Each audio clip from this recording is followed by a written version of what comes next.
Hola a todos, hoy es miércoles, 10 de diciembre de 2025, y nuestro querido amigo, nuestro hermano Matthew Ho, está aquí con nosotros. Bienvenido de nuevo, Matt. Salima, Matt Thirlwire. Por favor, suscríbete y dale al botón de me gusta para ayudarnos a llegar a más gente. Déjame empezar, Matt, con la última hora. Hace unos momentos supimos que Estados Unidos ha incautado un petrolero frente a la costa de Venezuela. Y esto es lo que dijo Donald Trump al respecto. Incautaron un petrolero frente a la costa de Venezuela. Un gran petrolero, muy grande, de hecho el más grande que se haya incautado jamás. Y están ocurriendo otras cosas, así que lo verás más tarde y hablarás de ello más tarde con otras personas. Sí, segunda parte. Bueno, lo conservamos, supongo. ¿A dónde va? Bueno, tienes que seguir al petrolero. Eres un buen empresario, solo sigue al petrolero. ¿Sabes a dónde va? ¿Iba a China? Síguelo, consigue un helicóptero y sigue al petrolero. ¿Es cierto que va a Cuba? Supongamos a mantener el... Sí, quiere conservarlo. ¿Cuál es tu interpretación de ese tipo de comportamiento? Por supuesto que quiere quedárselo, ¿no? Quiero decir, es el más grande jamás incautado. Claro que lo es. El más grande jamás incautado. Donald Trump está implicado, ¿sabes? Quiero decir, esto es una provocación, ¿verdad? Intentan que los venezolanos reaccionen de alguna manera, ya sea actuando contra las fuerzas estadounidenses en la región, para dar, ya sabes, una especie de excusa al estilo del Golfo de Tonkin. Aunque igual que ocurrió con el Golfo de Tonkin, Estados Unidos podría inventarse algo si quisiera. ¿Oíste esa pregunta? ¿Iba a Cuba? Ya sabes, esta operación contra Venezuela es una operación a escala hemisférica. Venezuela es solo la primera fase. La idea es que Estados Unidos quiere el control de todo el hemisferio.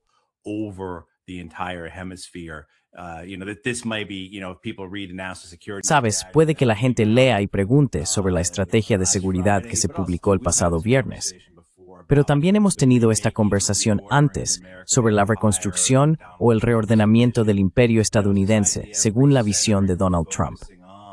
Es esta idea de recentrar o enfocar nuestra esfera de influencia y retirarnos de otras partes del mundo para no estar sobreextendidos, de modo que podamos luchar con más fuerza, que podamos ser más eficientes. La idea no es una retirada en el sentido de que estemos cediendo terreno, sino más bien, en su opinión, un reordenamiento o una reconstrucción para hacernos más fuertes.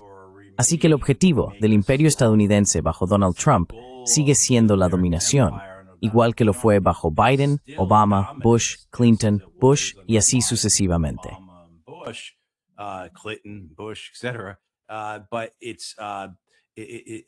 Pero es, ya sabes, hacerlo de una manera más inteligente, de una forma más sensata.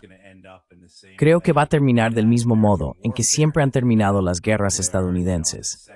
Ya sabes, en la segunda mitad del gobierno de Obama, Estados Unidos decidió que iba a empezar a librar estas guerras de forma más inteligente. Así que íbamos a usar drones y fuerzas proxy, ¿verdad? No íbamos a tener nuestras tropas en Libia y Siria como las tuvimos en Irak y Afganistán. Y, por supuesto, se acaba en el mismo punto. Creo que así es como va a terminar también la nueva visión imperial de Donald Trump. Pero sí, oíste ese comentario sobre Cuba y también oíste un comentario sobre China. Parte de esta estrategia consiste en sacar a China del hemisferio.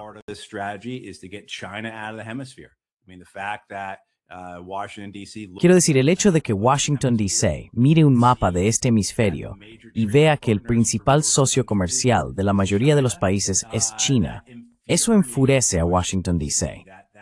Ese sentimiento de derecho adquirido, ese grado de vergüenza por haber permitido que esto ocurriera, o de culpa, ya sabes, porque los trumpistas culparán a los bidenistas y a los obamistas y demás. Pero sí, quiero decir, hay todas esas razones para apoderarse del petrolero, además de la razón fundamental del imperio, porque podemos, porque creemos tener derecho a hacerlo, porque queremos que dejéis de comportaros así. Queremos demostrar quién manda, como quieras decirlo. Ya sabes, parte de ello puede que simplemente haya sido porque era un objetivo de oportunidad, y vamos a tomarlo porque podemos. and we're just going to take it because we can. You know what's so amazing to me, Matt? I think the era ¿Sabes qué me resulta tan sorprendente, Matt? Creo que la era de incautar petroleros ha terminado. No puedes demostrar tu fuerza, tu poder, mediante este tipo de acciones si quieres parecer libre. Ya sabes, para mostrar a otros países, como mencionaste, China es el competidor puro de Estados Unidos, tal como se indica en la Estrategia de Seguridad Nacional. Están hablando de China, de cómo enfrentarse a China. Estas no son señales de que seas poderoso o fuerte, ¿verdad? ¿De verdad les preocupa esto? ¿Cómo van a ser percibidos por China, por ejemplo? how they're going to be perceived by China, for example. Bueno, por eso dije que, independientemente de cómo Donald Trump intente remodelar el imperio estadounidense para dominar el mundo, va a acabar en el mismo lugar que sus predecesores. Ya sabes, porque el enfoque está en el poder militar.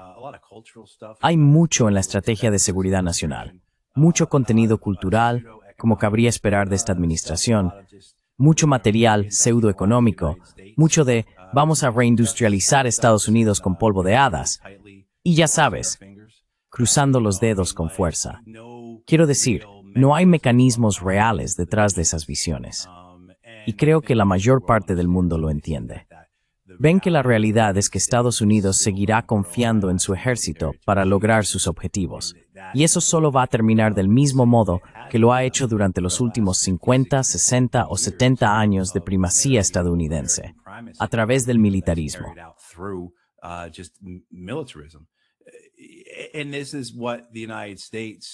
Y esto es lo que la élite de Estados Unidos ha entendido mal durante tanto tiempo, y otras élites de todo el mundo también lo han malinterpretado. Esa idea de que la fuerza de un país proviene de campos de batalla lejanos, ¿sabes? Que la fortaleza de una nación se mide de alguna manera por cuántos barcos tiene, o aviones bombarderos, o cuán grandes son sus ejércitos, y especialmente por cuánto puede intimidar a otras naciones en el extranjero. Así que, estupendo, Estados Unidos golpeando hacia abajo contra Venezuela. Ya sabes, esto es, como dijo Andy Basevich sobre la guerra de Irak, una gran sorpresa. Ohio State venció a Bowling Green, 62-0. Quiero decir, creo que los competidores de Estados Unidos, sus adversarios y muchos de sus aliados también, reconocen un imperio en decadencia, un imperio en declive, con una sola herramienta y los peligros que eso puede conllevar.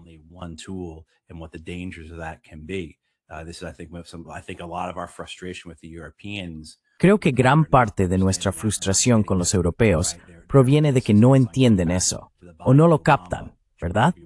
Su insistencia en volver a la realidad imperial de Biden, Obama, George W. Bush, en lugar de esta visión más reciente de la administración Trump. Y creo que los más sabios, diría que los chinos, por la forma en que se han comportado durante las últimas décadas, comprenden que la fuerza de un país no proviene del éxito, ni de un éxito imaginado o fantaseado en un campo de batalla lejano, sino de su gente, sus recursos, su infraestructura, sus políticas. De ahí surge la verdadera fortaleza de una nación. Es interna, no tiene nada de externo. Así que creo que la insensatez que muestra aquí la administración Trump se parece mucho a las insensateces de anteriores administraciones y gobiernos presidenciales de Estados Unidos, solo que tiene una terminología algo distinta.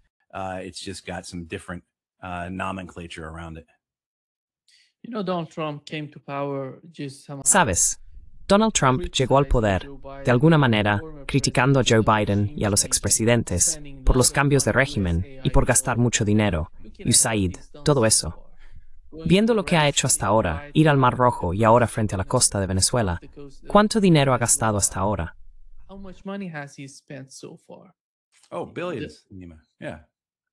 Oh, miles de millones, Nima. Sí, sin mencionar la defensa de Israel, ¿verdad? Además de participar en la guerra de Israel contra Irán, fue en mayo o en junio, la guerra de 12 días, la que fuera. Quiero decir, los miles de millones de dólares gastados en eso, ya sea el coste de lanzar 14 penetradores de artillería masiva, los MOP, que creo que cuestan 8 o 9 millones de dólares cada uno, o el uso de aviones IC-32 todo este año en Oriente Medio en apoyo a las operaciones israelíes. Así, por ejemplo, nuestros aviones cisterna proporcional repostaje en vuelo en la locura SIFKC frente a Silias, SMIAMES, si dirigen a lanzar misiles contra Irán. Y por supuesto, todas las baterías de misiles que gastaron esos interceptores de defensa aérea, ya fueran THAAD o Patriot, estamos hablando de miles y miles de millones de dólares. Y por supuesto, la administración anterior, la administración Biden, gastó tanto o incluso más.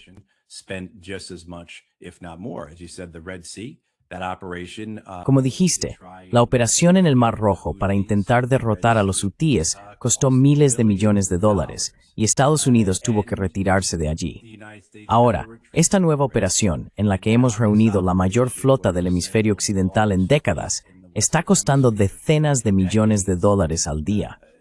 Creo que solo la operación estándar de un portaaviones ronda los 8 millones de dólares diarios. Así que puedes imaginar que, con todo lo que el portaaviones está haciendo ahora, operaciones intensificadas y preparación para misiones de cambio de régimen, probablemente se le pueda añadir entre un 25 y un 50% más, además de todos sus buques acompañantes y todos los escuadrones aéreos.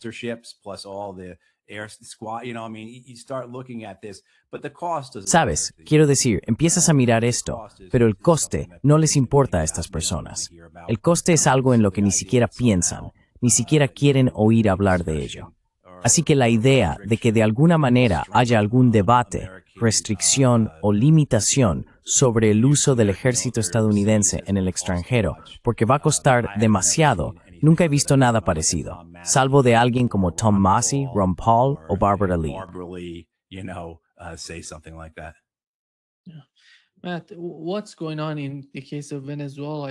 Matt, lo que está ocurriendo en el caso de Venezuela me parece increíble, porque normalmente los cambios de régimen se hacían de forma encubierta. Ya sabes, no era como lo que está pasando ahora mismo. El presidente venezolano dice que está dispuesto a hablar con Estados Unidos, dispuesto a llegar a un acuerdo, dispuesto a todo. Pero ellos simplemente dicen, necesitamos un cambio de régimen y te lo vamos a imponer. Me asombra lo que está ocurriendo con la administración Trump, que como sabemos, llegó con una de las principales retóricas de Donald Trump antes de ser elegido. Estoy en contra del cambio de régimen. No me gustan ese tipo de políticas. Y sin embargo, se ve lo que está pasando con la política estadounidense hacia Venezuela. No veo que lo consigan. No veo que eso ocurra, a menos que Donald Trump decida actuar de forma encubierta en Venezuela, porque bombardear Venezuela no va a provocar un cambio de régimen allí.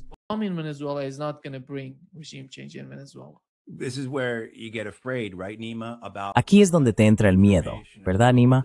Por la información que llega al escritorio de Donald Trump. ¿Quiénes son esos realistas chiflados, como los llamaría C. Wright Mills, que dominan la política hacia Venezuela?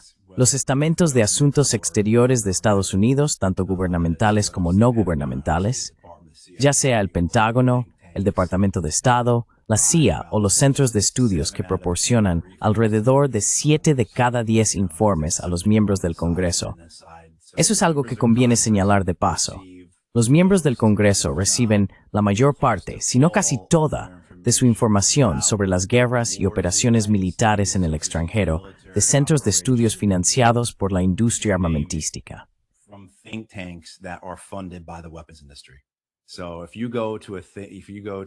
Así que si vas a una audiencia del Congreso, ya sea abierta o cerrada, formal o informal, te vas a encontrar con expertos, como los llaman, que están financiados por la industria armamentística, ni siquiera con los hombres y mujeres que salen de la CIA, el Departamento de Estado o el Pentágono. La mayoría de las veces son unos 7 de cada 10. Así que quiero decir, eso es algo que probablemente mantendría a algunas personas despiertas por la noche si no estuvieran ya preocupadas por este tipo de cosas. Pero sí, ¿qué tipo de información llega al presidente? Lo vimos constantemente con Bush y Obama y sus guerras.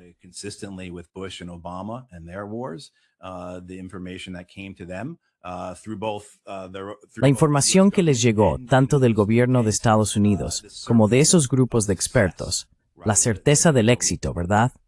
Las cualidades de éxito garantizado, como describió George Tenet, las armas de destrucción masiva en Irak. Por eso, creo que fue Clapper, le dijo a Barack Obama, respecto a uno de los supuestos ataques con armas químicas en Siria en 2013, que no era un éxito garantizado, que el gobierno sirio lo hubiera hecho, utilizando precisamente ese lenguaje. Pero ya sabes, ¿qué idea es la que llega al escritorio de Donald Trump?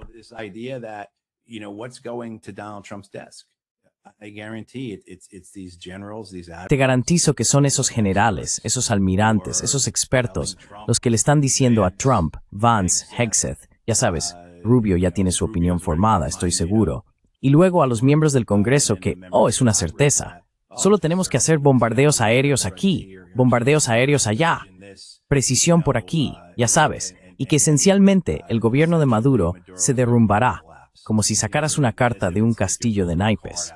Y luego, por supuesto, tenemos a la oposición esperando su momento. Así que has tenido a estos grupos NED, IRI y NDI, todas esas organizaciones financiadas por USAID, que han estado invirtiendo millones de dólares en Venezuela durante décadas, preparándose para este momento.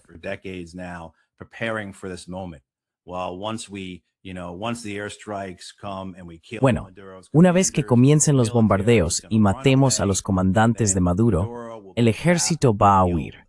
Entonces Maduro quedará atrapado y huirá, y con suerte las multitudes lo atraparán y ya sabes, le harán algo al estilo Gaddafi, o se irá al exilio en alguna embajada. Pero esto es seguro, señor presidente, no va a funcionar. Y luego María Machado y Armando González entrarán con sus fuerzas y formarán el gobierno. La prosperidad, la paz y la felicidad serán entregadas a Venezuela. La forma en que se presentará al presidente y a los miembros del Congreso será con un grado de certeza de que la fuerza militar logrará estas cosas.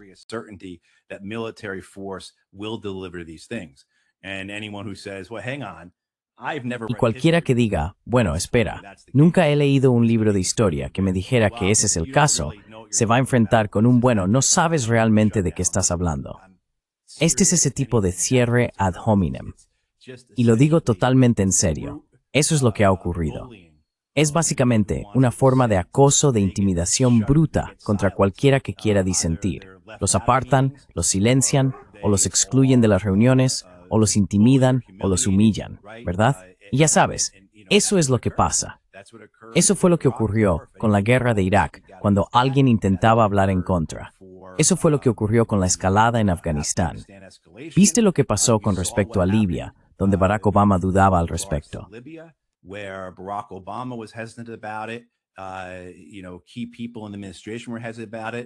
Las personas clave de la administración eran reacias al respecto. Y luego estaba ese grupo de tres, Hillary Clinton, Samantha Power y Susan Rice, que básicamente se impusieron para presionar al presidente de Estados Unidos a llevar a cabo esta guerra contra Libia junto con sus amigos en Europa, ¿verdad? Quiero decir, ese tipo de realidad es la que está presente, la que impulsa esas decisiones. Y ya sabes, ¿por qué iba a pensar Donald Trump de otra manera? No sé por qué pensaría de otra manera. Desde luego, no se le presenta nada que le permita tener una visión distinta de la que quieren que tenga los que están en el poder en Washington, D.C. El Estado profundo, si quieres llamarlo así.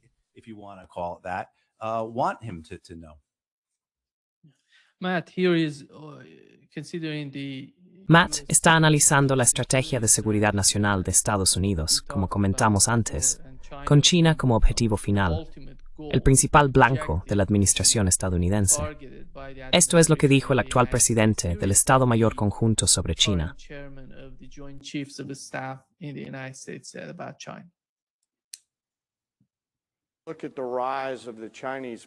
Mira el auge del ejército chino. Nuestro objetivo en la fuerza conjunta es crear múltiples dilemas simultáneos para todos nuestros adversarios en todo el mundo. De modo que sean muy cautelosos y se preocupen por hacer cualquier cosa que pueda suponer una amenaza para el pueblo estadounidense.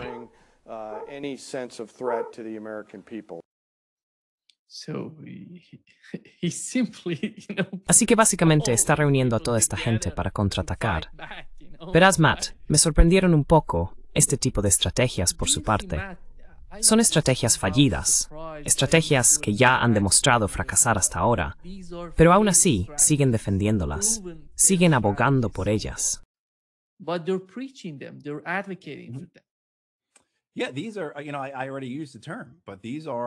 Sí, estos son, ya sabes, ya usé el término, pero estos son los hombres y mujeres a los que C. Wright Mills en los años 50 llamó los realistas chiflados.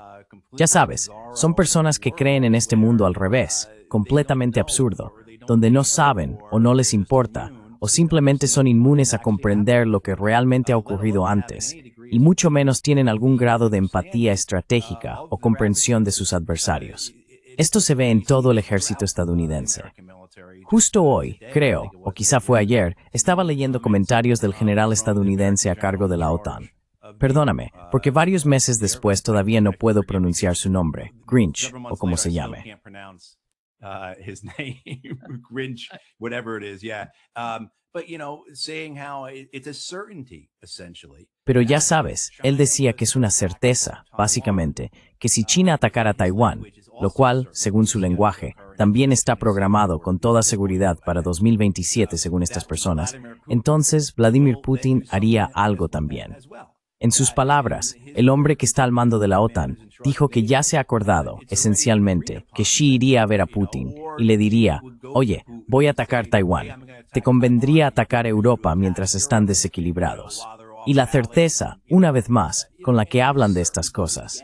Y la forma en que un tipo como el general Keane las comenta, adornando el lenguaje que te enseñan como teniente para que suene como si fueras una especie de estrella estratégica.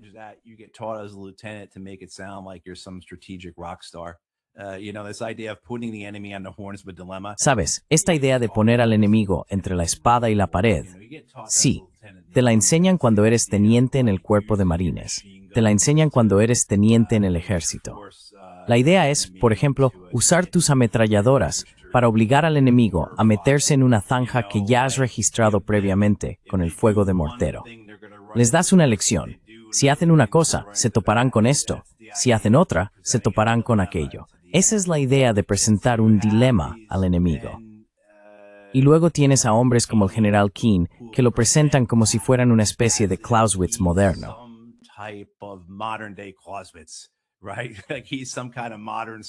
Exacto. Es una especie de Sun Tzu moderno. Y todos los aduladores, todos esos de los medios y los analistas, así como los demás oficiales a su alrededor, se maravillan de lo brillante que es, o de lo perspicaz que es, o de lo sabio que es, cuando en realidad lo único que hacen es volver a empaquetar la terminología que se aprende cuando eres teniente, y luego aportar esa seguridad sobre otros países, sobre otros líderes, que se basa ¿en qué? Exactamente. Sabes, hay una parte realmente buena en el libro de Bob Woodward sobre la decisión de Obama de intensificar la guerra en Afganistán en 2009. Se llama Las Guerras de Obama. Y en ella, el general James Jones, que fue comandante del Cuerpo de Marines, pero se convirtió en el primer asesor de seguridad nacional de Barack Obama, habla de esa certeza que existe dentro de la Casa Blanca y en el personal de seguridad nacional.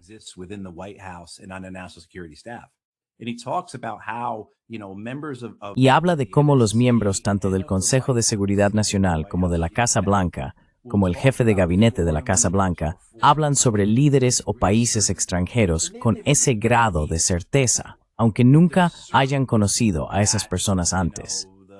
Pero están seguros de que ya sabes, el líder supremo va a actuar de tal manera, o de que tal persona va a comportarse de cierta forma, o de que el Partido Comunista Chino va a aprobar algo porque son perversos, y todo lo que desean es insidioso. Ya sabes, lo único que buscan es causar grandes problemas.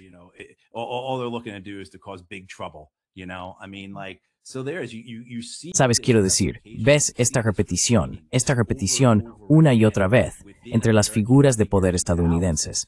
Y es porque esta es la institución. Esto es lo que produce.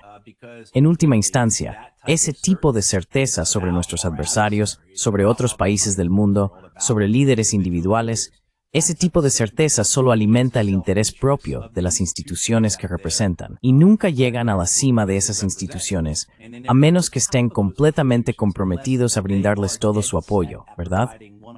Las instituciones no les permitirán ascender, a menos que vayan a ser de un beneficio real para ellas. Y por eso ves que el mismo tipo de fenómeno ocurre una y otra vez.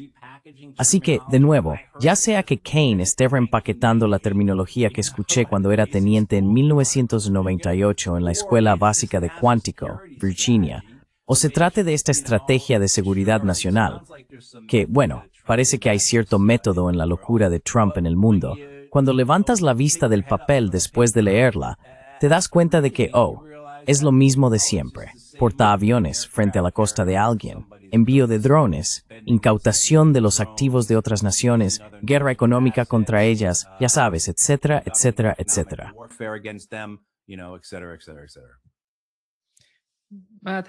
Matt, ¿cómo encontraste la situación con los europeos y Ucrania en el documento de la NSS? Bueno, leí los relatos de los medios de comunicación tradicionales antes de leer el documento, y en realidad me sorprendió lo poco, bueno, no debería decir eso, me sorprendió la cantidad de atención que el documento dedicaba a Europa, y cómo podía leerse de una manera que resultaba favorable a Europa. Los artículos de prensa que leí antes de leer el documento eran histéricos respecto a que todo el propósito de la administración Trump era básicamente apuñalar a Europa por la espalda, ¿verdad? Quiero decir, sí había comentarios en esa estrategia de seguridad nacional que eran extraños y creo que infundados y ridículos, como la preocupación por que Europa estuviera perdiendo sus valores occidentales y en esencia su blancura, que es lo que les preocupa.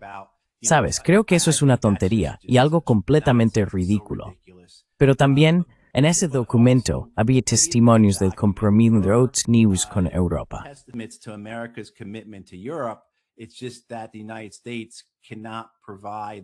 Es solo que Estados Unidos no puede proporcionar los recursos que antes ofrecía, así que hay una sensatez equilibrada en ello.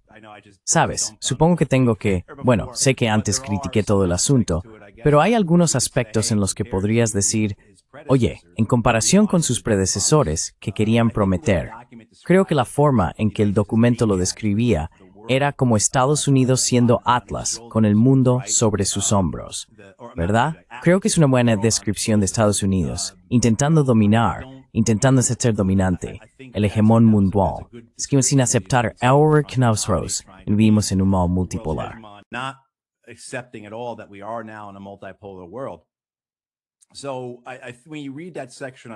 Así que, cuando lees esa sección sobre Europa, ves que existe esta decisión por parte de Estados Unidos de que no puede ser el policía del mundo. No puede proporcionar los recursos, la generosidad, la magnanimidad necesarias, como lo describe el documento, como lo hizo en su momento. Al mismo tiempo, deja claro que la estabilidad de Europa es un interés fundamental para Estados Unidos, un segundo interés después del hemisférico, por lo que ocupa un lugar por encima de todo lo demás. En realidad, ahora tengo que detenerme un segundo, porque quizá Asia estaba antes de eso, no lo recuerdo, pero sigue siendo un interés esencial para Estados Unidos, la estabilidad europea.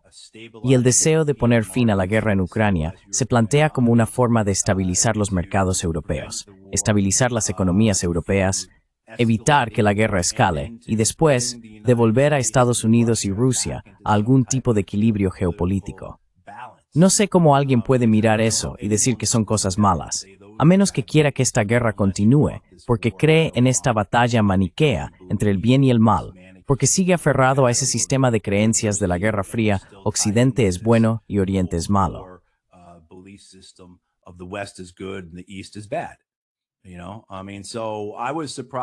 Sabes, quiero decir, me sorprendió que fuera tan equilibrado respecto a Europa, especialmente después de leer las opiniones alarmistas en la prensa generalista sobre el tema. Esperaba que fuera, ya sabes, básicamente una reimpresión de aquel panfleto que J.D. Vance lanzó contra los europeos allá por marzo, en la Conferencia de Seguridad de Múnich. Pensé que sería ese tipo de arenga. Y no lo fue. Hay elementos de eso, claro, y no estoy de acuerdo con ellos. Pero la idea de que Estados Unidos tiene un interés en Europa se transmite claramente como una declaración de seguridad nacional.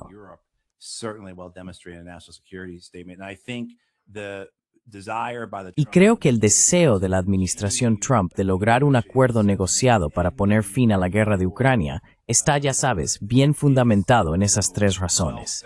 Estabilizar Europa, evitar que la guerra se intensifique y reequilibrar las relaciones con Estados Unidos. Además, creo, ahora que lo recuerdo, que el documento dice que es un interés fundamental de Estados Unidos que Ucrania siga siendo una nación viable. Lo cual creo que ya sabes, tú estás de acuerdo, yo estoy de acuerdo, y la mayoría de la gente que nos ve también lo está. Si esta guerra continúa, Ucrania no será una nación viable. Matt, Sabes, Matt, cuando comparamos la estrategia de seguridad nacional de Estados Unidos con la del Reino Unido, ellos publicaron la suya el año pasado. El tema principal de ese documento es el internacionalismo, cómo gestionar la guerra, cómo mantener la hegemonía de Occidente. Pero se puede ver que el tono ha cambiado en la nueva estrategia de seguridad nacional bajo Donald Trump, al menos sobre el papel, en la forma en que hablan de Ucrania, del conflicto en Europa y de la confrontación más amplia entre Estados Unidos, Occidente y Rusia. ¿Crees que ahora existe algún tipo de diferencia entre Washington y Londres en cuanto a esta idea de hegemonía y cómo quieren ejercerla?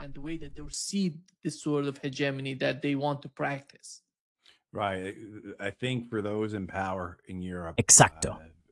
Creo que, para quienes están en el poder en Europa, prácticamente en la mayoría de las capitales, con algunas excepciones, pero en los países escandinavos, en el E3 como los llaman, y en los Países Bajos, existe un deseo de mantener el statu quo.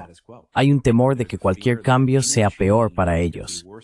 Creo que los líderes europeos reconocen lo débil que es Europa, que durante estos últimos 30 años, desde el final de la Guerra Fría, cuando Europa realmente podría haberse redefinido con cierto grado de autonomía respecto a Estados Unidos, con cierto grado de independencia del imperio estadounidense. De modo que mis acusaciones, y las de otros, sobre que Europa es un estado vasallo del imperio estadounidense, no fueran ciertas, o al menos tuvieran poca base, eligieron no hacerlo.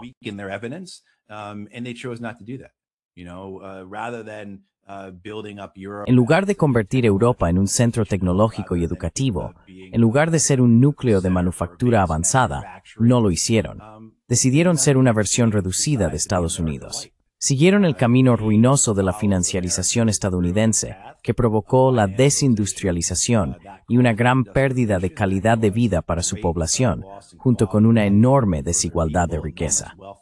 Y ya sabes, alinearse con las guerras estadounidenses significó que millones y millones de refugiados llegaran a Europa, lo que causó inestabilidad y problemas. Mira, creo firmemente en la migración y la inmigración. Ya sabes, soy nieto de inmigrantes. Pero si tu país no es capaz de acoger a un gran número de personas, por muy buenas que sean tus intenciones, van a surgir problemas. Y los europeos están lidiando con todo eso.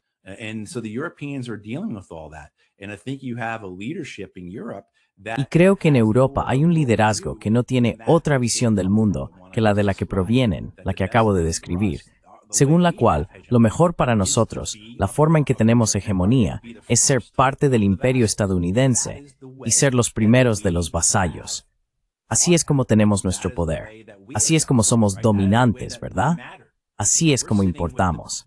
Como si estuviéramos sentados con los jugadores del equipo de fútbol americano en la mesa del almuerzo, ¿sabes? Quiero decir, ese tipo de relación. Y por eso la idea de renunciar a eso, de perderlo, es anatema, da miedo. Exacto. Y también es realmente peligroso, porque ¿qué más tenemos? Y por eso se ha visto el miedo que tienen estos políticos, no a los otros partidos, sino a los partidos nuevos, más independientes o alternativos, incluidos los de extrema derecha, algo que de ti no quiero ver.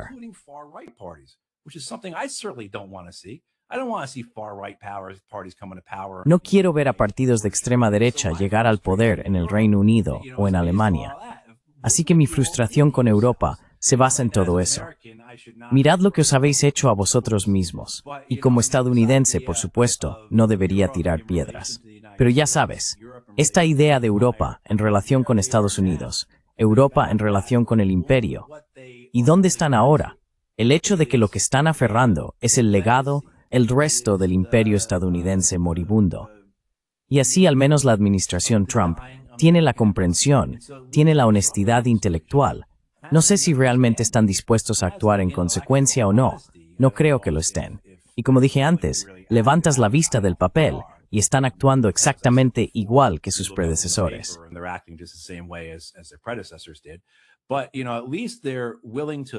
Pero ya sabes, al menos están dispuestos a admitir que Estados Unidos ya no es la única superpotencia. Al menos están dispuestos a admitir que el mundo multipolar no es algo que esté por venir, no está más allá del horizonte. Está aquí ahora. Vivimos en un mundo multipolar.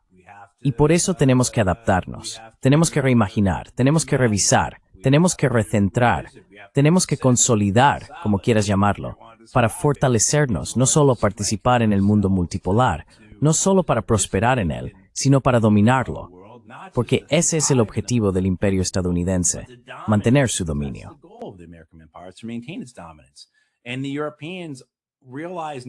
Y los europeos se dan cuenta ahora de que eso no los incluye. Así que están realmente en una mala posición aquí por su inacción, por su decisión de seguir siendo vasallos de los estadounidenses, de aprovecharse de los beneficios de eso y seguir el juego a Estados Unidos. Ahora están diciendo, ¿qué demonios ha pasado? Ya sabes, mientras Estados Unidos dice, ¿sabes qué, Europa? Esta no es realmente la forma en que vamos a seguir haciendo las cosas. Entendemos la importancia de Europa, la estabilidad que implica. Es grande, tenéis armas nucleares, etcétera, etcétera, etcétera. Pero nuestra relación con vosotros no se va a parecer en nada a lo que ha sido desde, digamos, 1945.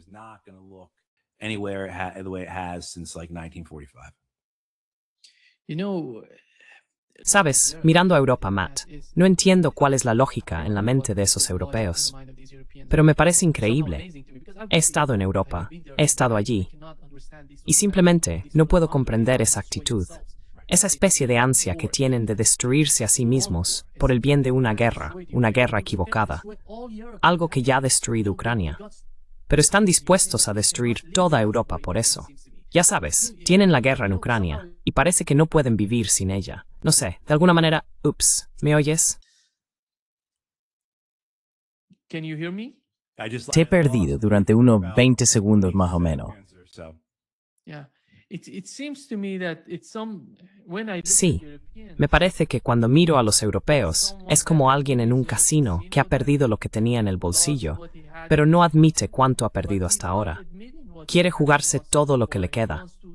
Ya sabes, por eso están pidiendo una mayor implicación de Estados Unidos en la guerra de Ucrania, incluso a costa de una confrontación con China. Ya sabes, no es solo.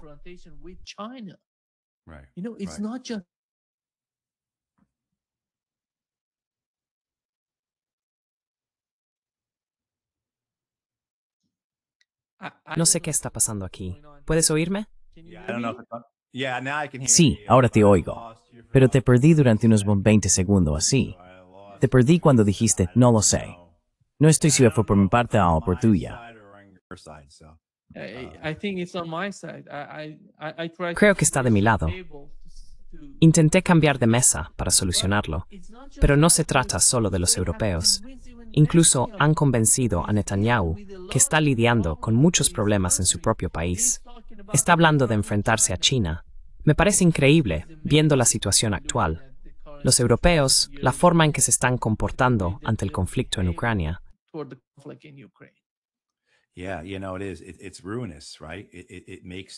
Sí, ya sabes, lo es. Es ruinoso, ¿verdad? No tiene sentido. Y se puede ver que su deseo de algo que fue, de los buenos tiempos del pasado, les está llevando por un camino de destrucción, ¿verdad? Su rectitud y su fe en sí mismos.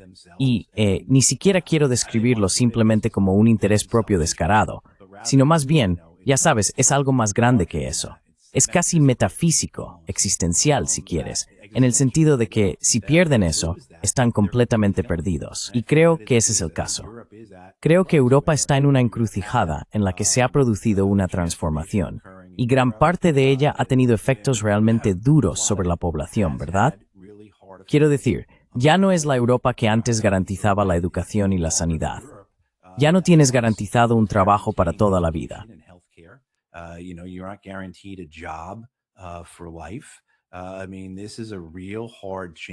Quiero decir, este es un cambio de estilo de vida realmente difícil. si queremos hablar de la calidad de vida de los europeos. Y tienes a los dirigentes allí viendo que su única manera de mantener el poder no es abordar esos problemas, sino redoblar su apuesta por el militarismo, esperando que de algún modo esta guerra en Ucrania proporcione una identidad que una a todos y los respalde. Que en este momento de guerra exterior, el país se una y deje de lado las diferencias internas. Pero no pueden librar la guerra por sí mismos, porque la opinión pública no la apoya. Y además, están tan debilitados militarmente que no pueden llevar a cabo la guerra por su cuenta. Así que tienen que hacerlo a través de un intermediario. Y durante muchos años, especialmente en los últimos años de la guerra real en Ucrania tras la invasión rusa, ha estado Estados Unidos.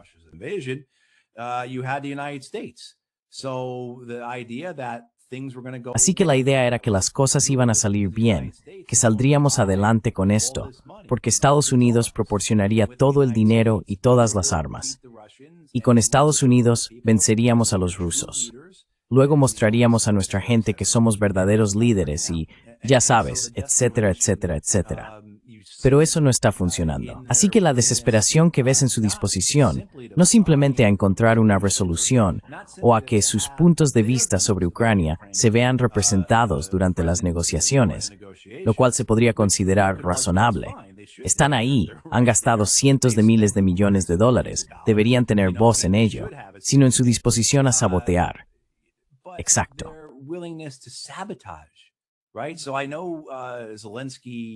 Así que sé que Zelensky, ayer o hoy, dijo que Ucrania había presentado un nuevo plan de paz de 20 puntos a Estados Unidos, uno que elaboró a través de sus reuniones con los europeos.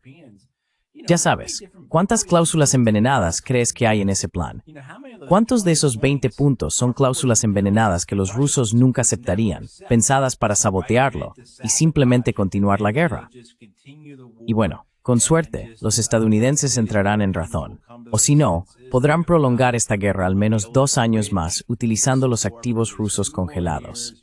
Lo resolverán. Dentro de un año más, los demócratas ganarán en 2028, y entonces los estadounidenses volverán a la guerra.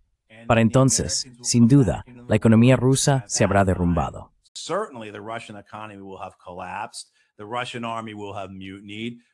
El ejército ruso tendrá un motín.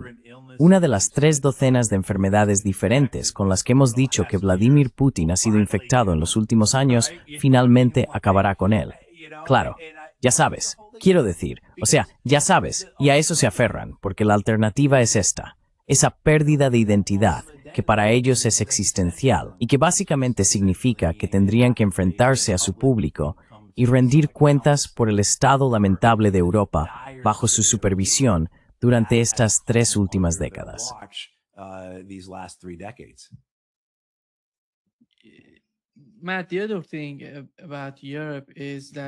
Matt, lo otro sobre Europa es que al observar la situación en Ucrania, la única razón por la que la guerra allí se está convirtiendo en este tipo de caos, me refiero a las negociaciones para alcanzar algún tipo de acuerdo, es Europa en este momento.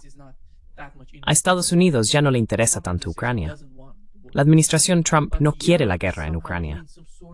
Pero Europa, de algún modo, está dando falsas esperanzas al liderazgo ucraniano de que si continúan el conflicto, podrían lograr algo, que podrían acabar en una mejor posición.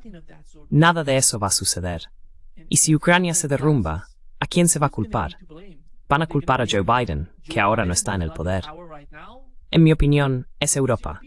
Están haciendo todo lo que está a su alcance para crear obstáculos y barreras que impidan alcanzar cualquier tipo de acuerdo en Ucrania.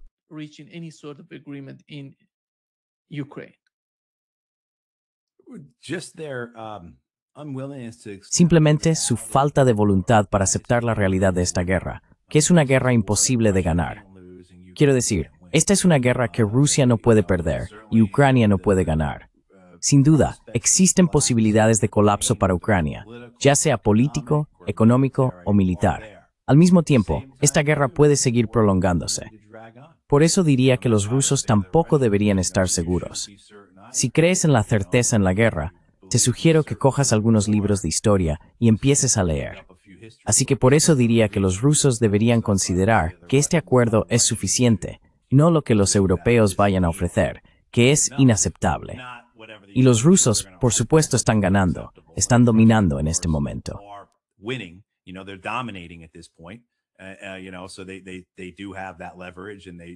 Sabes, así que sí tienen esa influencia y se les debería conceder cierto grado de, ya sabes, que el documento refleje sus intereses. Pero sí quiero decir, con Estados Unidos, como dices, Nima, ya no viendo a Ucrania como algo necesario. Recuerda, la administración Biden veía la guerra de Ucrania como la culminación, o si no la culminación, la última etapa de 10 años de Russiagate, más o menos, ¿verdad? Durante una década, la demonización del Partido Republicano, la equiparación del GOP con los rusos, especialmente de Trump con Putin, dominó el mensaje del Partido Demócrata durante años, elección tras elección, incluyendo el juicio político al presidente de Estados Unidos por cargos que, esencialmente, consistían en detener los envíos de armas a Ucrania, por un lado por razones personales, pero también porque de algún modo estaba ayudando a los rusos.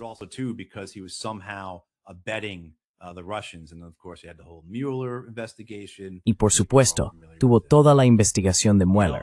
Todo el mundo está familiarizado con esto, ¿verdad? Quiero decir, la administración Biden vio la invasión rusa como esencialmente un regalo, como diciendo, vale, ahora esto sí que nos va a proporcionar beneficios políticos. Esto realmente traerá ventajas políticas. Tanto es así que, si lo recordáis, en septiembre de 2023, cuando Joe Biden lanzó su campaña de reelección, el primer anuncio de la campaña de Biden 2024 fue Joe Biden yendo a Kiev, Joe Biden como presidente en tiempos de guerra, Joe Biden apoyando a Ucrania contra los malvados rusos.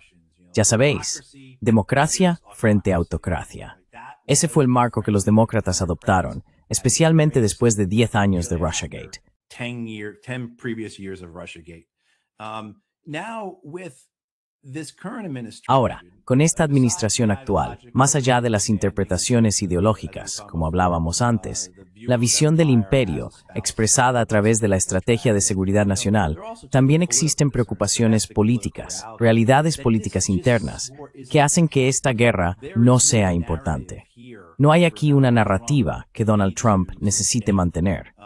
Cuando se observan las otras guerras o conflictos, ya sea Venezuela, Israel, Palestina, Irán o una posible guerra con China, todos esos asuntos tienen más peso político para los republicanos que Ucrania. Para los votantes republicanos, la guerra de Ucrania es algo en lo que realmente no han querido participar.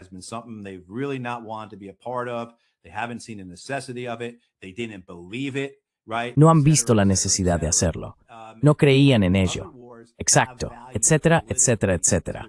Y las otras guerras tienen valor político para los republicanos. Desde luego, el cambio de régimen en Venezuela, la importancia de la política en Florida, ya sabes, en el Partido Republicano, dominado por los fanáticos de Cuba, y Venezuela es solo algo secundario respecto a esos asuntos con Cuba para ellos, ¿verdad? Quiero decir, no hace falta entrar en demasiados detalles sobre por qué, políticamente, Israel e Irán son importantes para los republicanos. Ya sabes, vimos a Benjamin Netanyahu regresar a Estados Unidos por 5ª vez este año.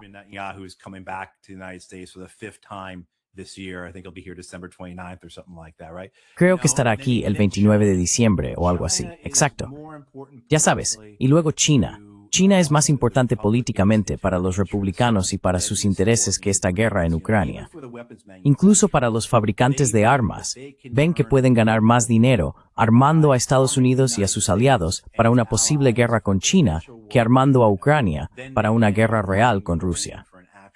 Así que Northrop, Lockheed, Anduril, todas estas empresas ven a China como el verdadero objetivo. Ahí es donde van a ganar más dinero.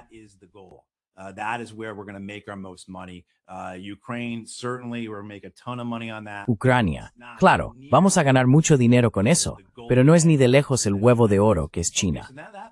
Bien, eso sitúa a Ucrania en 4º lugar entre las prioridades del Partido Republicano, de la administración republicana, de la administración Trump, ¿verdad? Quiero decir, se te acaba el tiempo en el día para hacer todo esto. Ya sabes, Steve Witkoff solo puede estar en un sitio a la vez, ¿no? Y entonces, cuando juntas todo eso, entiendes por qué la Casa Blanca de Trump diría, esto no tiene mucho sentido para nosotros. Ahora bien, sí que tiene a sus fanáticos dentro del Partido Republicano. Now, it does have its zealots within the Republican Party. I want to make sure I clarify that because there are the neoconservatives. Quiero asegurarme de aclarar eso, porque están los neoconservadores, Mitch McConnell, Lindsey Graham, Tom Cotton, entre otros, que ven la importancia de Rusia. Y para ellos, todo es importante. Para los neoconservadores es lo mismo que para los imperialistas de Biden. Todo es importante. Tenemos que estar en todas partes. Estados Unidos tiene que dominar todo el mundo. Y de nuevo, eso es lo que hace que esta administración sea diferente de sus predecesoras y de muchos en el Congreso. Pero ya sabes, cuando sumas todo esto, puedes entender por qué la administración Trump dice, sí, esta guerra tiene que terminar. Tenemos que salir de esto. Es un compromiso demasiado grande para nosotros. Es peligroso, ya sabes, etc. It's dangerous, etc. Matt, there is a single voice within Matt, hay una sola voz dentro del Partido Republicano. El congresista Thomas Massie ha presentado un proyecto de ley en la Cámara de Representantes que pide la retirada de Estados Unidos de la OTAN.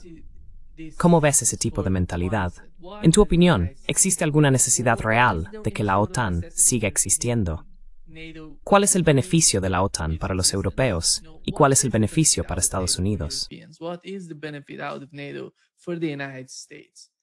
Well, So I far. mean, I guess it's probably established. Bueno, quiero decir, supongo que probablemente está claro que hablas con alguien que cree que deberíamos tener, quizá, un par de divisiones del ejército en servicio activo, una gran Guardia Nacional y luego entre 100 y 200 armas nucleares. Creo que eso sería suficiente para defender a Estados Unidos y nuestros intereses.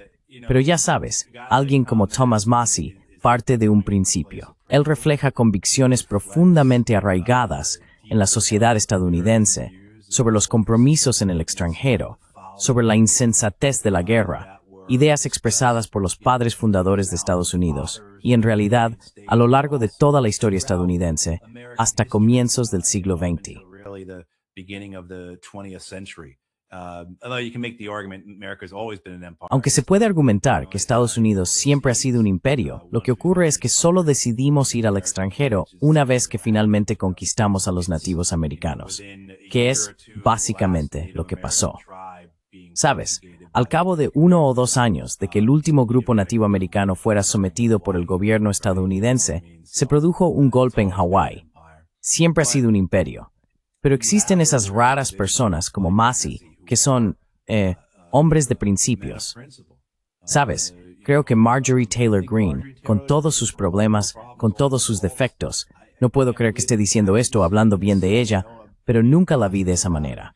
No, quiero decir, nunca imaginé que pudiera hacerlo. No, I mean, have like, never imagined that I could. I mean, like, what is someone behind? Quiero decir, o sea, hay alguien detrás de mí con una pistola ahora mismo. Ya sabes, pero sí, creo que en realidad es una mujer de principios. Creo que fue coherente. Tiene convicciones genuinas sobre cómo debería ser el gobierno, sobre cómo deberían ser nuestra cultura y nuestra sociedad en Estados Unidos, con las que no estoy de acuerdo. Pero cuando descubrió que sus creencias sobre los esfuerzos de Estados Unidos en el extranjero no estaban en consonancia con sus propias acciones, se mantuvo fiel a sus convicciones, se mantuvo fiel a sus principios. Realmente cree en América primero, de una manera que ella consideraba que estaba siendo tergiversada por esta administración. Y sabes, en su mérito, ojalá no dejara el cargo. And I wish that she wasn't leaving office. I wish she would get reelected and Ojalá ella fuera reelegida y siguiera siendo un problema para la administración. Pero ya sabes, creo que hay algunos en la izquierda, o no debería decir izquierda porque en realidad no son izquierdistas, pero hay unos pocos en el lado del Partido Demócrata que están dispuestos a mantener cierto grado de principios, aunque sean solo unos pocos. Así que, sí, quiero decir, si miras a un tipo como Massie, van a lanzar 20 o 30 millones de dólares contra él para intentar evitar que sea elegido. Cuando digo ellos, me refiero al lobby sionista, al lobby israelí, con el pleno apoyo de la administración Trump. Van a hacer todo lo posible para impedir que sea reelegido. are going to do everything they can to reelect them. And the way that American politics. Y ya sabes, la forma en que funciona la política estadounidense, la manera en que está estructurada la sociedad estadounidense, la forma en que operan nuestros medios de comunicación, la importancia de los medios en influir en las acciones de la gente. No sé si Thomas Massie va a sobrevivir, ¿sabes? Porque nuestro sistema aquí se basa tanto en el dinero. Ahora bien, quizá lo haga. Quiero decir, no conozco tan bien su distrito. Tal vez lo haga, pero no es una amenaza vacía destituirlo de su cargo. Así que ya sabes, esa es la consecuencia de plantarse muy parecido a lo que estamos viendo en Venezuela. Esa es la consecuencia de enfrentarse al imperio. Ya seas un individuo aquí en Estados Unidos o un país en Sudamérica, esto es lo que te va a pasar. Y bueno, supongo que siempre ha sido así a lo largo de la historia. Pero desde luego, para quienes lo observamos, no tenemos por qué quedarnos de brazos cruzados. Exactly. Thank you so much, Matt, for being. Exactamente. Muchas gracias, Matt, por estar con nosotros hoy. Un gran placer, como siempre. Sí, gracias, Nima.